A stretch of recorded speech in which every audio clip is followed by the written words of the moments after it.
Baiklah, kita lanjutkan ke jurnal berikutnya, yaitu Cash Payment Journal atau jurnal pengeluaran kas. Sebelum masuk ke transaksi, saya akan menjelaskan dulu sekilas tentang formatnya.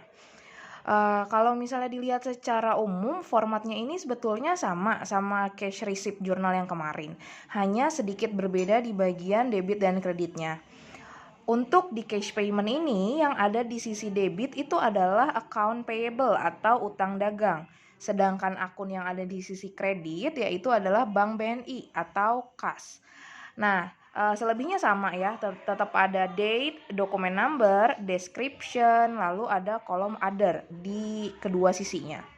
Saya ingatkan, untuk kolom other ini berfungsi untuk mencatat akun selain akun yang sudah ada. Jadi selain akun payable sama kas, itu nanti dicatatnya di kolom other ini. Nanti tinggal dilihat dia akan dicatat di sisi debit atau di sisi kredit. Oke, langsung aja kita masuk ke transaksi yang pertama ada di cash payment journal, yaitu transaksi 1. Ya, transaksi 1 di tanggal 2 Desember. Ini langsung aja kita catat ke format ya, bentar. Oke. Tanggal berapa nih tadi? 2. Di sini ya, catatnya tanggal 2 Desember, lalu dokumen numbernya itu yang ini, yang BKK 01, kita masukkan. BKK 01, description-nya itu keterangannya aja, keterangan entah itu perusahaannya atau kepada siapa kita membayarnya. Nah, di sini kan kita bayar kepada PDAM, Telkom, dan PLN. Ya udah, jadi description-nya kita tulis aja PDAM, Telkom, dan PLN gitu ya. Lalu di sini kita baca lagi keterangannya, kita mengeluarkan uang sejumlah 5 juta rupiah untuk pembayaran rekening listrik, air, dan telepon. Namun untuk bulan November 2019. Nah, ingat di soal PT Kerinci yang kemarin juga ada nih soal kayak gini. Yang harus kalian perhatikan, yang pertama adalah kita akan membayar tagihan di bulan November 2019. Sedangkan bulan yang berjalan saat ini itu adalah bulan Desember kan, 2019.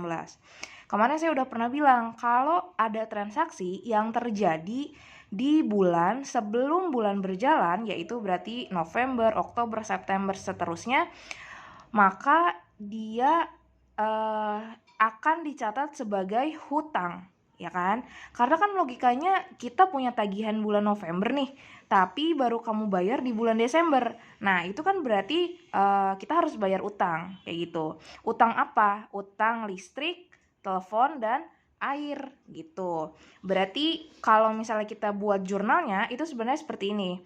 Yang 5 juta ini udah pasti kita akan catat di sisi kredit kan, karena kan kita mengeluarkan uang. Otomatis kas kita berkurang. Jadi yang 5 juta ini akan kita catat di sisi kredit, di kolom atau akun kas atau Bank BNI. Nah, yang di sisi debitnya itu apa? Yang di sisi debitnya itu adalah beban utang listrik, air, dan telepon tadi. Tapi kita lihat bahasa Inggrisnya apa, karena beda. Cara cek bahasa Inggrisnya ya seperti biasa, kamu lihat di daftar akun di depan ya. Sebentar nih. Kita cari di sini, cari beban yang masih harus dibayar. Oke, ini beban terutang atau beban yang masih harus dibayar, yaitu adalah accrued expense. Jadi kita pakai akun yang ini, accrued expense. Karena kenapa? Karena tadi alasannya, karena kita bayar tagihan di bulan Desember untuk tagihan bulan November. Jadi kita harus bayar beban hutang kita. Cara nyatetnya ya udah tinggal dicatat aja nih di sini. Di kolom kredit tadi udah saya jelasin ya, ini pasti akan kita catat sebesar 5 juta sesuai dengan uang yang kita keluarkan. Nah, yang di sisi debitnya yang tadi beban terutang atau beban yang masih harus dibayar. Bahasa Inggrisnya adalah accrued expense. Ini agak sedikit beda ya nama akunnya. Kalau kamu di PT Kerinci di soal yang kemarin itu namanya bukan accrued tapi expense payable. Walaupun artinya sama-sama beban terutang atau beban yang masih harus dibayar. Itu sama aja, cuman beda istilah aja. Istilahnya pakai accrued atau expense itu harus kita sesuaikan sama daftar akun yang ada di depan. Kalau di daftar akunnya pakainya accrued, ya udah berarti di sini juga kita pakainya accrued expense. Gitu. Taruhnya di sini ya, accrued expense itu karena dia beban itu pasti di debit. Taruhnya di kolom other. Ya. Nomornya kalian lihat di depan di daftar akun dan jumlahnya juga 5 juta. Seperti itu ya. Ini untuk transaksi 1 selesai sampai di sini. Kita lanjut ke transaksi berikutnya. Oke, selanjutnya adalah transaksi 7 ya. Di sini bukti kas keluar mengenai pelunasan hutang dagang yang kita bayarkan kepada si PT Elang. Nah, di sini langsung aja dicatat tanggalnya itu adalah tanggal 7 Desember, lalu dokumen numbernya BKK02 dan description-nya adalah si PT Elang. Ya, jadi nyatetnya seperti ini ya, tanggal 7 BKK02 PT Elang.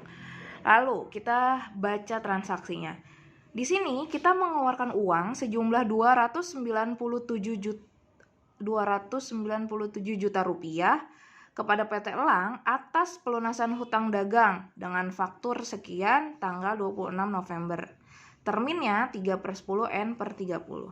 Oke, kalau ada pelunasan hutang maupun pelunasan piutang yang harus kalian perhatikan pertama kali adalah ini tanggal yang terjadi. Tanggal terjadinya itu tanggal berapa?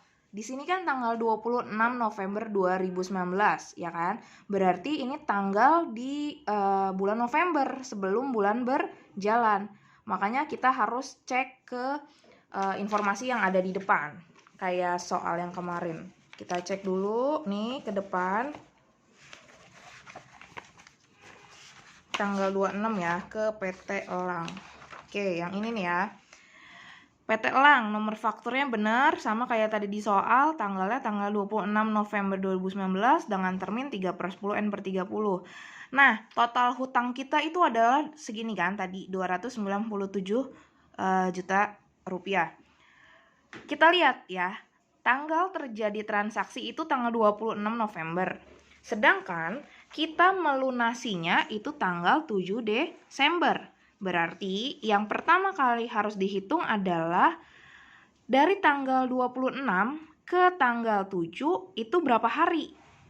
Ya, dan ini udah saya hitung ternyata 26 ke tanggal 7 itu ada 11 hari. Sedangkan termin itu kan 3/10. Artinya kita akan mendapat diskon kalau kita membayar dalam jangka waktu 10 hari. Tapi jika kita membayar hutang lebih dari jika kita membayar hutang lebih dari 10 hari, artinya kita nggak akan dapat nih potongan yang 3%. Karena tadi dari tanggal 26 ke tanggal 7 itu 11, berarti kan kita nggak dapat diskon. Jadi uang yang kita keluarkan ya tetap segini, 297 juta rupiah. Sesuai dengan jumlah hutang yang kita punya ke si PT Elang itu. Jadi kalau misalnya nggak dapat potongan, nyatetnya sebenarnya lebih gampang, lebih simple, cukup seperti ini aja. Yang dikredit udah pasti sesuai sama angka yang kita keluarkan, ya kan? Uang yang kita keluarkan ini yang kreditnya, berarti Bank BNI. Nah, lalu yang didebit apa nih? Yang didebit ya jelas aja, utang kita kan berkurang, tadi kita bayar utang. Nah, kalau hutang berkurang, itu kan naruhnya di debit gitu. Jadi udah pasti akunnya akan seperti ini. Tadi ya, kredit yang berkurang 297 juta rupiah itu kita taruh di sebelah kredit di bagian kas Bank BNI. Yang di sebelah debitnya adalah account payable atau utang dagang sebesar 297 juta rupiah. Kayak gitu ya, karena utang itu kalau berkurang pasti akan tercatat di sebelah debit. Oke, kita lanjutkan ke transaksi yang berikutnya. Oke, lanjut transaksi berikutnya adalah transaksi 9. Di sini seperti biasa, tanggalnya itu yang ini, tanggal 8 Desember.